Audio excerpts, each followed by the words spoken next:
Hello, so I'm going to be doing my skills that are due on December 11th. I've broken them up into 3 videos. So in this video, I'm going to be weighing my baby. I'm going to measure the head, chest, and the circumference of the abdomen. I'm also going to be doing my identification bracelets and the footprints of the baby, bulb suction, and then the heel stick. I chose to do all of these in this video because I feel like they were all fit and you kind of do them all in order and at the same time. And then I'll do my other videos, and I've grouped my other videos with the same logic. So I'm gonna go ahead and get ready to start. All that I have here is I've got what I'm gonna be using to show. These are actually mine, but my footprint and the identification and bracelet part of my video, that's what that is here. And then this is my sheet that I'm going to be using for where I would do my heel stick. So I'm gonna go ahead and get right into the video. So I'm gonna go ahead and wash my hands, perform my kiwis, and I'm gonna put on my gloves. I don't have a disposable measuring tape, so I'm just going to simulate that part. And I also do not have an actual scale, so I'm gonna simulate that part as well with my printer. So I'm gonna go ahead and start. Oh, I've already taken my baby's diaper off, but here's my baby. It's a baby girl. As you can see, she already has her arm bracelet on her arm already. So I'm gonna go ahead and weigh her first. I would not remove the diaper just yet because I'm gonna calibrate my scale. And actually for this portion, I can probably sit my camera like right here. Yeah, okay. So I'm gonna go ahead and calibrate my scale. And then I would remove the diaper of my baby because you don't want to weigh the baby with the diaper, because the weight of the baby will be affected by the weight of the diaper. So now that I've zeroed out my scale, I'm gonna go ahead and place the baby on the scale. And it's showing 6 pounds and 7 ounces. And if I wanted to need it in kilograms, I can go ahead and switch my scale over to kilograms and it will tell me that number. And 1 pound is equal to 2.2, I think it is, yes. So now that I've got my baby's weight, I will note that, and then I'm gonna move my baby back into the incubator that she's in after I've weighed her. I can go ahead and place the diaper back on my baby. And now I'm gonna go ahead and measure her. This is the part that I said I would simulate because I don't have an actual disposable tape measure. So I'm gonna go ahead and start with the head of the baby. So I would measure that. I would place my my disposable tape around the eyebrows of my infant, and I will get a measurement, and I'm going to see that it's at, I'll say 23 centimeters. Once I've done that, I can make note of that, 23 centimeters, or I can mark it on my my measuring tape. I'm gonna go right down to the chest, and measuring the chest circumference, I'm gonna lift my baby's arms up, and I would measure it right across the nipples. I would do the same thing, the same would apply here. I would place my tape under, go ahead and measure,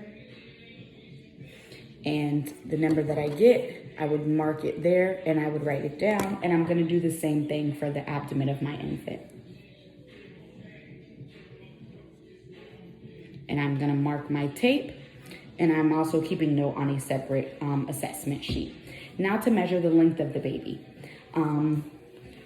I'll leave it this way so that we can see. So I would place the measuring tape under the head of my baby and stretch the head out as far as it can go. I'm not gonna go and pull my baby's head, but I'm going to make sure my baby's head is flat and straight.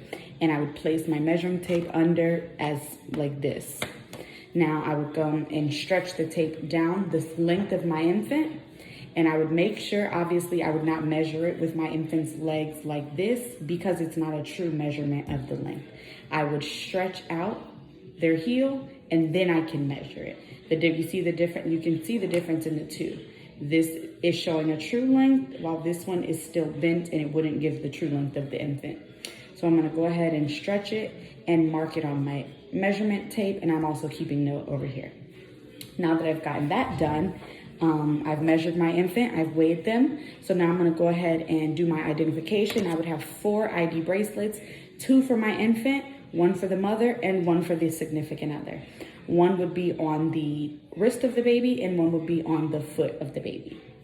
And I didn't have an extra, but like as such, I have both. Oops, both.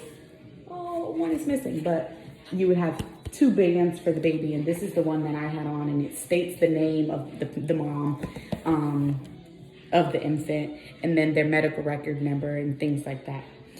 So now that I've done my identification, I'm gonna go ahead and move on to my footprints of the baby. I would go ahead using the pad. I would go for, it's not black ink, even though it looks like it may be black ink, it's invisible ink. I would go from the heel of my infant to the top of the toes and roll it into the ink. And then I would go ahead and place my baby's footprint. And I would do the same. I would start from the heel to the top of the toes. I can do the same on the other foot, heel to the top of the toes in my invisible ink.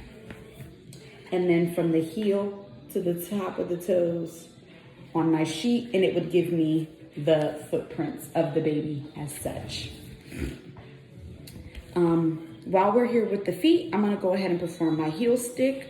With this, I would use my alcohol pad. It would be the same concept as if we were taking the blood glucose of an adult, of any other patient.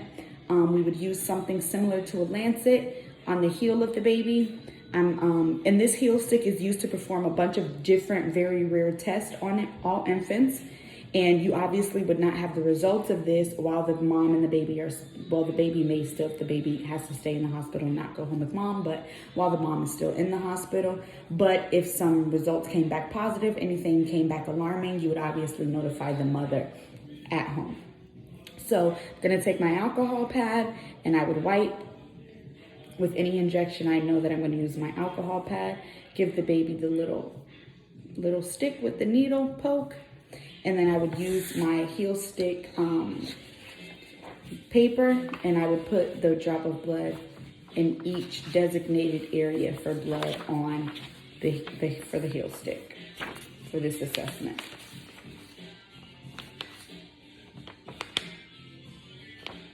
Okay, and then this would be sent off to the lab. Now, last but not least for this video, I'm gonna be performing my bulb suction. The bulb suction I also don't have, so I'm gonna be simulating with this pin here that has a little thing there. This would be kept in the bed with the baby to be used whenever necessary. So with this, and I will show my mom how to use these when she goes home if she needs to suction the baby. So you would just open the baby's mouth and insert into the baby's mouth, and there's a bulb, and you would squeeze it, and that's gonna suction any secretions that the baby has in their mouth. So I would do that. Okay, and then whatever I get from there, I would dispose of it, and then if need be in both nares, I'll do the same. Baby's probably not gonna like this, so they're probably crying right now. And I would squeeze and then dispose of the secretions. And that's it for this video. So I just performed the weight of my baby. I just measured my baby, the head, the abdomen, and the chest, and the length of the baby. I did my heel stick. I did my bulb suctioning, and I also performed my identification and the footprints of the baby. Thank you.